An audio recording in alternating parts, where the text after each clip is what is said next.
So finally, in this one, we're going to talk about how you heal those wounded parts of us. So we recognise right from the word go, we've learned to repress, deny and avoid.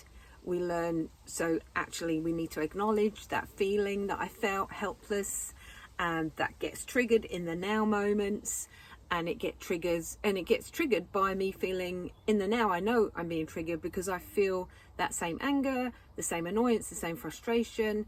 And I don't know about anybody else, but everything annoyed me. Everyone annoyed me. I was so filled with this body of pain and anger that everybody pissed me off. I didn't like me, and I didn't like anybody else, and so I rejected it in me. And then when it got triggered because I saw somebody, and maybe they were just doing something and nothing, no one else was getting annoyed, it was just me, so I knew I was the problem. It was something happening inside of me, not that there was anything wrong with me, and I'm not the problem. These emotions that I hadn't healed were still getting in the way. And so how do we deal with that? How do we deal with that? Well, we deal with it by recognizing it. We deal with it by acknowledging it and understanding it.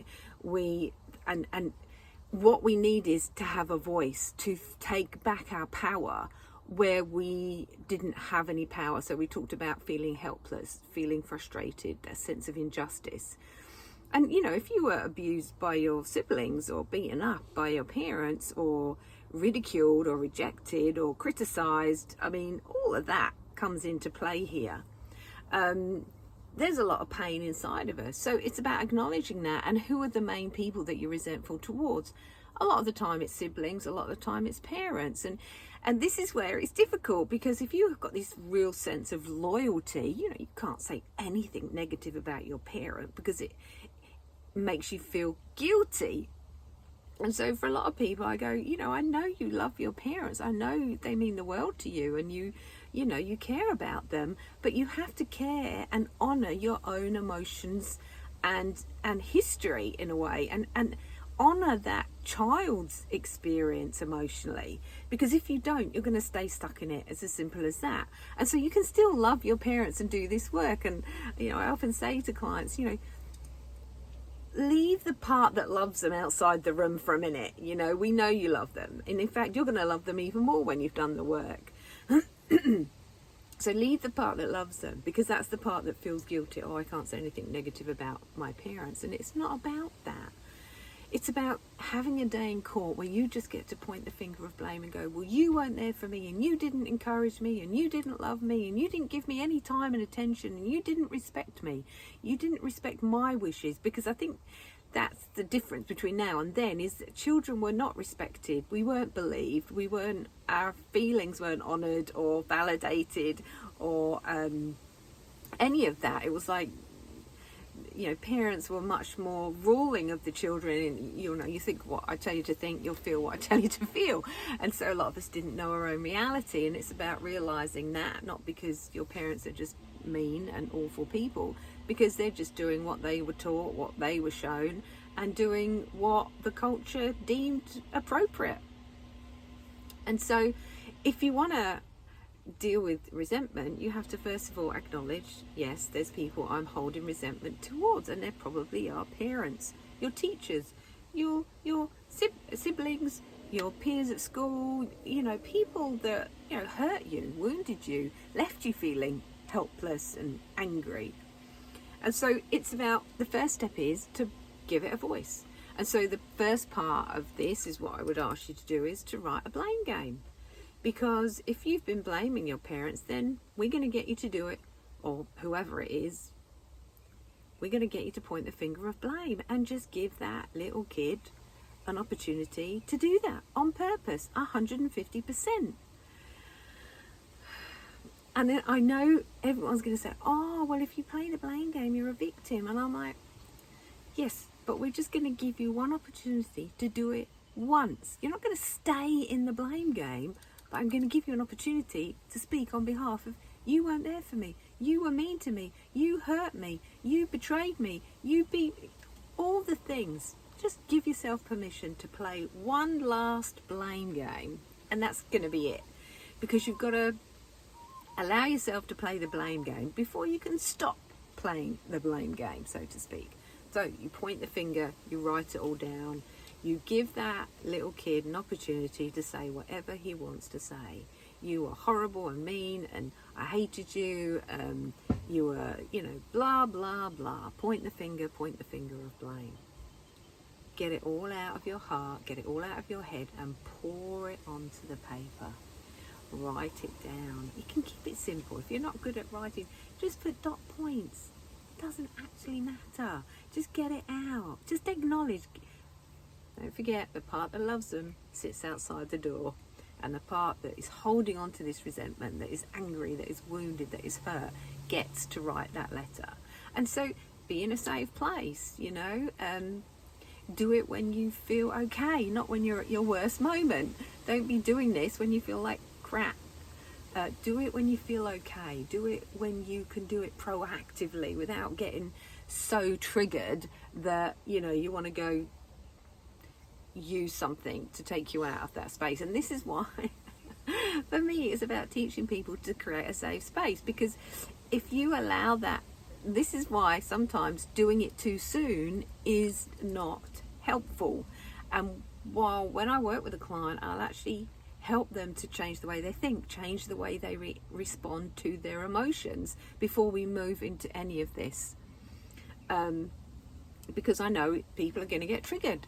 Now, I don't want you to focus on what they did. Like if you experience a lot of horrific abuse, rape, sexual abuse, I don't want you to go into every single detail of that. I want you to speak on behalf of that emotional part that felt scared and alone and helpless and angry, and I'm so angry that you hurt me. You don't have to go into every single thing that ever happened to you. I don't actually think that's helpful, if I'm honest. But you are going to give that little boy, that little girl, her day, his day in court by actually letting them have it.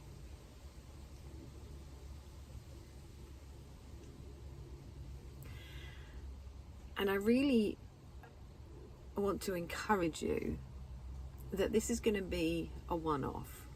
You're going to play the blame game for the very last time when you do this. So just do it. Do it with everything you've got. Write it all down and say it onto the paper. Now, that's the first part. Now, the second part is when you come back to you. This is where you realize how that left you feeling. So when I think about that, I felt sad, angry, lonely, terrified, rageful. You start to own it. What I mean by that is you start to realize that's what I felt, and then you start to voice that.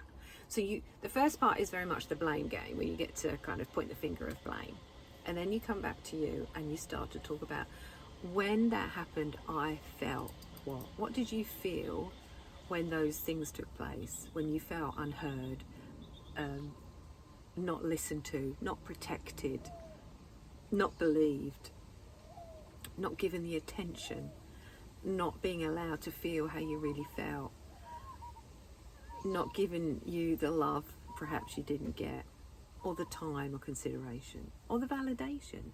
Well, you see, if we don't get any of that and we feel all these feelings, then we start to not know our own reality. So that's kind of gaslighting. So now I don't know how I feel. I was left feeling like I couldn't trust myself.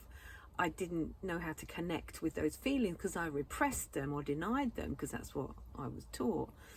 And so I didn't know how I felt. Maybe I just felt numb. Maybe I learned that, I was bad, that somehow I was wrong, that I was to blame, that it was all my fault. And in those moments I felt this deep shame, as if like I'm not enough. So the difference between shame and guilt is I did something wrong. Shame is I am wrong.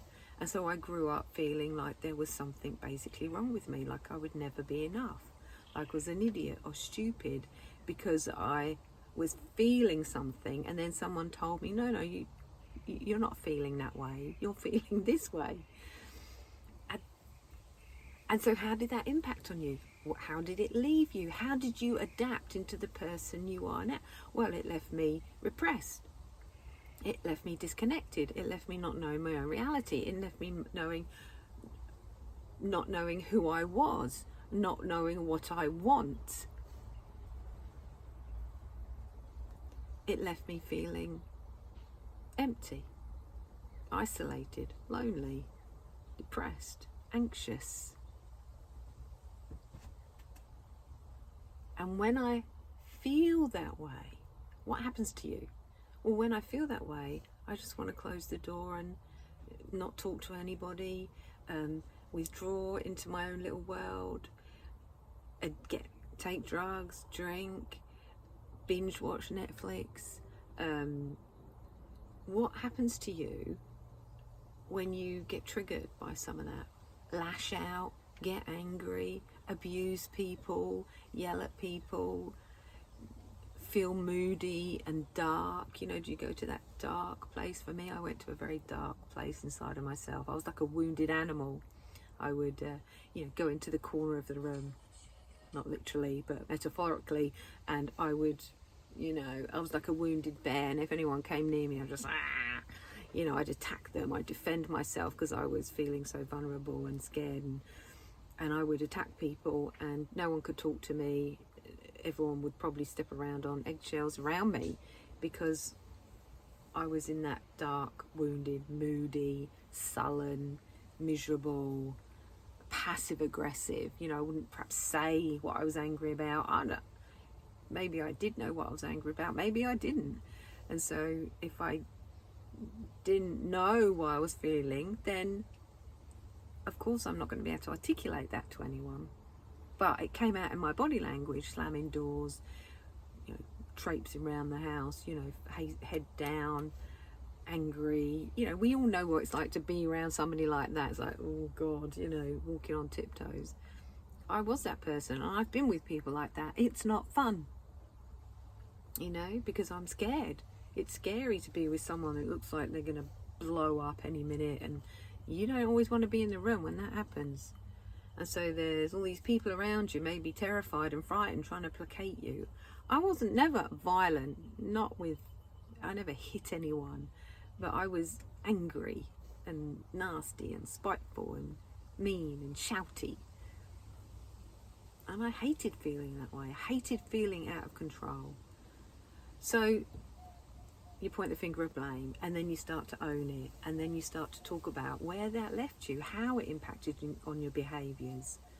Okay, what happens to you in those moments, and even though this might have happened years ago, you can still feel the pain of that in the now. That's why it's like PTSD. You feel it now, like it's happening now. It's not, but you feel like it is because your emotion hasn't processed it, hasn't learned to move through it,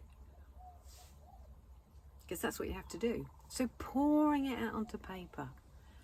Now this is hard, it's not easy to do that, so you have to be gentle and kind and compassionate to yourself. Leave the part that loves the person out the door, because it might be your partner, it could be your parents, your siblings, your kids even, it could be anyone, bullies, whoever, teachers. So be kind, be gentle. But write one letter, maybe the easiest letter to write. Maybe you write a list of all the people that you feel like you're really holding resentment for. That might be one or two, it might be a whole list of people. But the ones that really trigger you now, they're the ones. Because I think if you deal with them ones, all the others will just, you'll be able to let that, I want to say let go, but I hate that phrase, move on from that a lot easier. So do the big ones. They're the big ones. They're the most important ones that we do. And so you're pouring it all out onto paper. Now I'm going to leave it there because this takes quite a bit of time sometimes, and I know a lot of people won't want to do it. I didn't want to do it. I don't want to do it. I don't want to feel all those uncomfortable feelings. I know you don't want to do it, but if you want to get better, sometimes you have to be proactive and move towards. It's like a wound, you know it's not healing because all the pus isn't out, and it's about, you go to the hospital and the nurse and she kind of cleans it all out and it's really painful, but then once she's done it and she puts that bandage on the top and it heals. It doesn't come back because you've got all that gunk out. It's the same with this. So dig deep, pour it out onto the paper. And then we'll do the next part in the next video. Okay? Good luck. Bye for now.